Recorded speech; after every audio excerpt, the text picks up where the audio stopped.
ये तो CBI, ED, income tax BJP के मुहरे हैं जिसका दुरुपयोग कर रही है। मानवता भी उन्होंने खो दी है। जब जब चुनाव आता है तब तब सीबीआई, ईडी और आईटी क्यों एक्टिव हो जाता है? ये बस बदले की भावना से काम करते हैं। लेकिन कैश बरामद हुआ है, अभी तो बताया गया ना। एक बात बताइए, तो ये दिखा क्यों नहीं रहे हैं? आरजेडी के लोग सड़क पर उतरकर मिश्रा को बेल, लालू को जेल कह रहे थे। तो न्यायालय के फैसले को जात के चश्मे से देखना, क्योंकि आरजेडी तो जात के अलावा तो कभी और उनके पास तो वो बात ही नहीं करते हैं। नमस्कार, मेरा नाम आलोक है। आप लाइव स्ट्रीम देख रहे हैं। बिहार विधानसभा का बजट सत्र चल रहा है। वहीं दूसरी ओर लालू परिवार पर जो मुसीबत आई है, देखिए सीबीआई की टीम ने घंटों तक पूछताछ की राबड़ी देवी से, लालू प्रसाद से, बिहार के पूर्व मुख्यमंत्री रहे हैं। और लैंड फॉर जॉब स्कैम जो सामने उभर कर आया है, इसे लगभग 600 करोड़ रुपए का अनुमानित बताया है ईडी की टीम ने। देखिए ईडी की टीम ने घंटों तक, लगभग 17 घंटे तक छापेमारी की है, पूछताछ की है तेजस्वी यादव से और उनकी धर्मपत्नी से, उनके दिल्ली वाले आवास पर। वहीं अब ईडी की जब कार्रवाई हो रही है, सीबीआई ने समन जारी कर दिया है, तो ये दूसरा समन जब जारी हुआ है तो लालू परिवार की मुसीबतें बढ़ चुकी हैं। आप समझ सकते होंगे, बयानबाजियां भी खूब हो रही हैं। फिलहाल बिहार विधान परिषद का जब सत्र चल रहा है, हमने बताया बिहार विधानमंडल का बजट सत्र चल रहा है। बिहार विधान परिषद की सदन की कार्रवाई में हिस्सा लेने के लिए राबड़ी देवी पहुंची हैं। देखिए लालू प्रसाद और तेजस्वी यादव दिल्ली में है, मीसा भारती भी दिल्ली में है, लेकिन राबड़ी देवी पहुंची हैं बिहार विधान परिषद, जहां की तस्वीर आपको दिखा रहे हैं। राबड़ी देवी तो पहुंची हैं, लेकिन मीडिया से दूरी बना ली है। राबड़ी देवी ने कुछ कहा नहीं है। एक तरफ जहां लालू परिवार की मुश्किलें बढ़ती जा रही हैं, राबड़ी देवी से भी घंटों पूछताछ हुई थी, लेकिन आरजेडी के नेताओं का जो खून है वो उबला हुआ है। वो साफ साफ कह रहे हैं कि जानबूझकर फंसाया जा रहा है। जेडीयू के विधायक शालिनी मिश्रा ने भी कहा है कि प्रोपेगेंडा है, बीजेपी 100% इसके पीछे है। जेडीयू के विधायक शालिनी मिश्रा ने भी एक तरफ जहां समर्थन किया, आरजेडी के नेताओं ने भी क्या कुछ कहा, हम आपको सुनाते हैं। राबड़ी देवी तो बिहार विधान परिषद पहुंच गई हैं सदन की कार्रवाई में हिस्सा लेने के लिए। वहीं तेजस्वी यादव, लालू यादव की मुसीबतें जो बढ़ी हैं, उस पर आरजेडी और जेडीयू के नेताओं का क्या कहना है, जरा सुनिए। क्या लगता है, जैसे जैसे महागठबंधन बनकर तैयार हुआ, अब सीबीआई ईडी की छापेमारी तेज होती जा रही है? ये सरासर अन्याय है।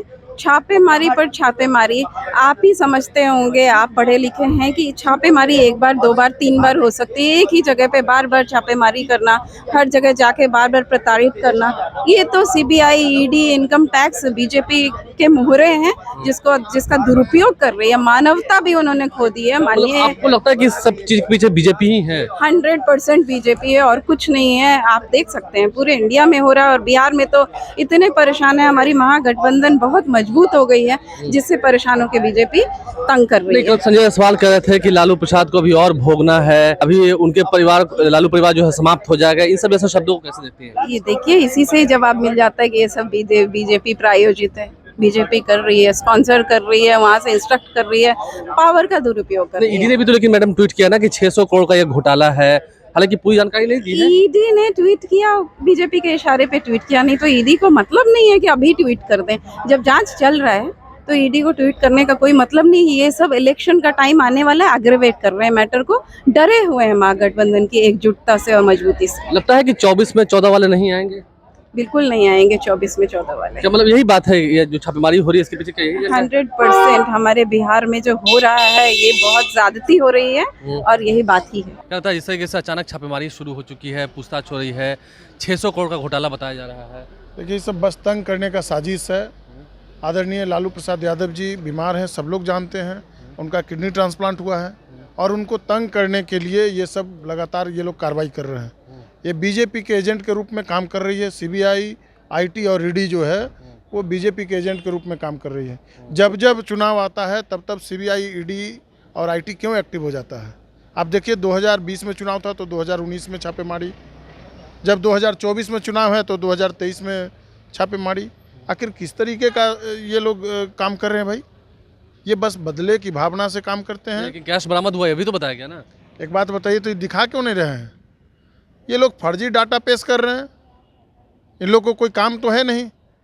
सीबीआई, आईटी और ईडी का दुरुपयोग किया जा रहा है। दुरुपयोग किया जा रहा है। विजय सम्राट हमारे साथ हैं। विजय जी, जिससे कैसे सीबीआई, ईडी की कार्रवाई हो रही है, कैसे देखते हैं इसे? ये तो बेमतलब का किया जा रहा है, बदले की भावना से किया जा रहा है। भाजपा ये जान के करवा रही है सारा। लेकिन लैंड फॉर जॉब का मामला तो पुराना है ना, उस वक्त मनमोहन सिंह प्रधानमंत्री है तो पहले 17 में भी तो हुआ था, उसके पहले से हो गया। तो 5-7 साल से क्या कर रहे थे आप? इतना दिन से कहाँ बैठे हुए थे? अचानक फिर चुनाव आया बस चालू हो गए हैं। गठबंधन की सरकार बनी तो चालू हो गए। यही इनका है।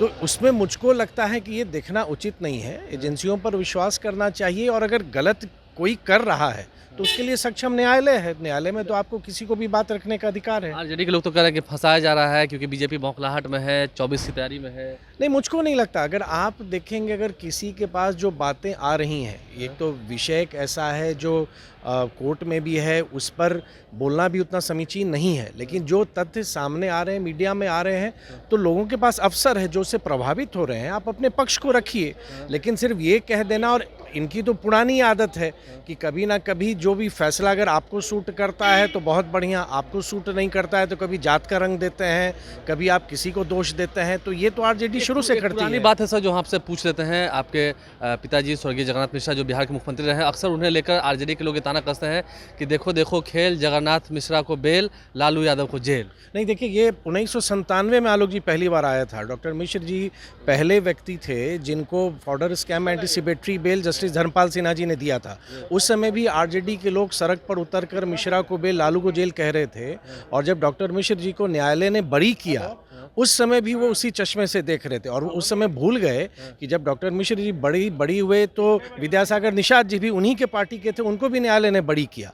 तो न्यायालय के फैसले को जात के चश्मे से देखना, क्योंकि आरजेडी तो जात के अलावा तो कभी और उनके पास तो वो बात ही नहीं करते हैं, तो वो न्यायपालिका में भी वो जातीय फैसले तो साक्ष्य के आधार पर होते हैं, जो एविडेंस होता है उसके आधार पर होता है।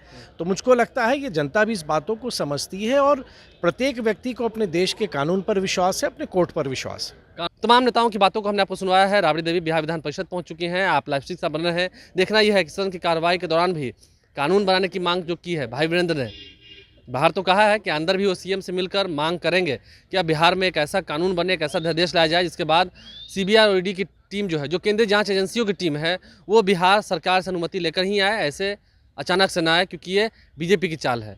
अब इस पर क्या वाद विवाद होगा ये भी देखना होगा। हमारे चैनल को सब्सक्राइब कर लें, साथ साथ फेसबुक पेज लाइक करें। धन्यवाद। ये तो CBI, ED, income tax BJP के मुहरे हैं जिसका दुरुपयोग कर रही है। मानवता भी उन्होंने खो दी है। जब जब चुनाव आता है तब तब सीबीआई, ईडी और आईटी क्यों एक्टिव हो जाता है? ये बस बदले की भावना से काम करते हैं। लेकिन कैश बरामद हुआ है, अभी तो बताया गया ना। एक बात बताइए, तो ये दिखा क्यों नहीं रहे हैं? आरजेडी के लोग सड़क पर उतरकर मिश्रा को बेल, लालू को जेल कह रहे थे, तो न्यायालय के फैसले को जात के चश्मे से देखना, क्योंकि आरजेडी तो जात के अलावा तो कभी और उनके पास तो वो बात ही नहीं करते हैं।